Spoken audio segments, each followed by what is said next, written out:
Dalam melaksanakan asesmen, asesor kompetensi harus melaksanakan proses sebagai berikut.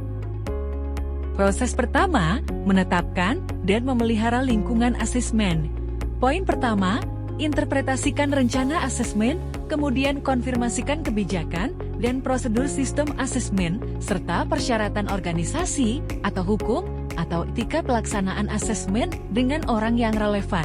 Poin kedua, akses dan interpretasikan acuan pembanding asesmen yang relevan dan perangkat asesmen yang akan digunakan guna memastikan bukti dan cara pengumpulan bukti. Poin ketiga, jelaskan, bahas, dan klarifikasi rincian mengenai rencana asesmen dan proses asesmen dengan asesi, termasuk kesempatan untuk melakukan penyesuaian yang beralasan, asesmen ulang, dan banding. Poin keempat, jika relevan, rundingkan dan sepakati usulan perubahan terhadap proses asesmen dengan asesi. Proses kedua, mengumpulkan bukti yang berkualitas.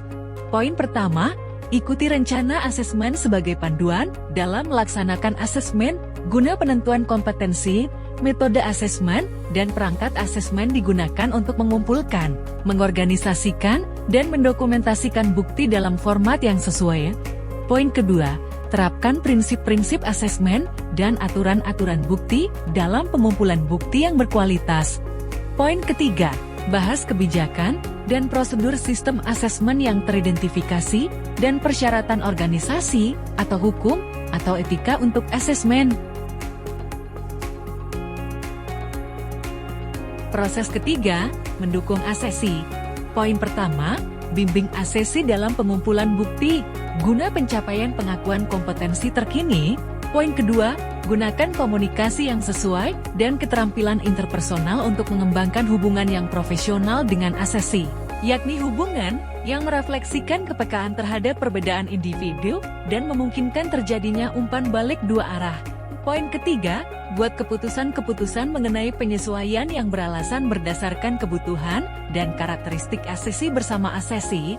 Poin keempat, buat penyesuaian-penyesuaian yang beralasan sedemikian sehingga dapat mempertahankan integritas standar kompetensi yang relevan dan memungkinkan prinsip-prinsip asesmen dan aturan bukti dapat diterapkan secara berimbang. Poin kelima, akses dukungan spesialis sesuai rencana asesmen. Proses keempat, membuat keputusan asesmen. Poin pertama, identifikasi keterbatasan perolehan dan evaluasi bukti yang berkualitas dan bila perlu minta arahan dari orang yang relevan.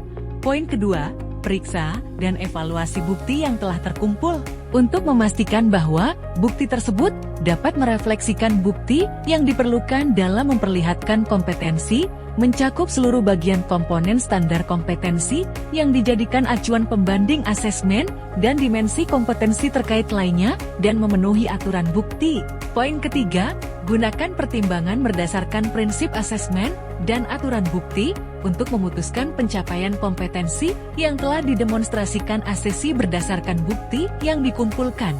Poin keempat, gunakan kebijakan dan prosedur sistem asesmen yang relevan dan pertimbangan-pertimbangan organisasi atau hukum atau etika dalam membuat keputusan asesmen.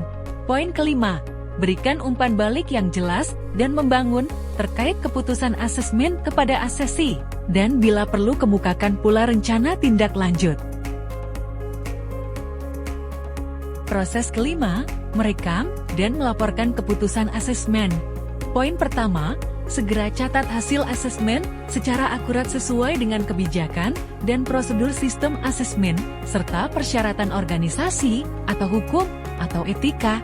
Poin kedua, lengkapi dan proses laporan asesmen sesuai dengan kebijakan dan prosedur sistem asesmen, serta persyaratan organisasi atau hukum atau etika. Poin ketiga, serahkan rekomendasi tindak lanjut kepada orang yang relevan. Poin keempat, beritahu pihak-pihak terkait lainnya tentang keputusan asesmen.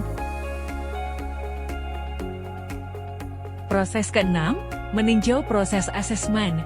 Poin pertama, tinjau proses asesmen berdasarkan kriteria yang ada melalui konsultasi dengan orang yang relevan guna perbaikan dan perubahan pelaksanaan asesmen di masa datang. Poin kedua, Dokumentasi dan rekam tinjauan sesuai dengan kebijakan dan prosedur sistem asesmen yang relevan, serta persyaratan organisasi atau hukum atau etika. Poin ketiga, gunakan keterampilan kematangan berpikir atau refleksi secara mandiri untuk meninjau dan mengevaluasi praktik asesmen. Untuk lebih detail proses lain yang harus dilaksanakan asesor kompetensi dalam melaksanakan uraian tugasnya, saksikan di video berikutnya.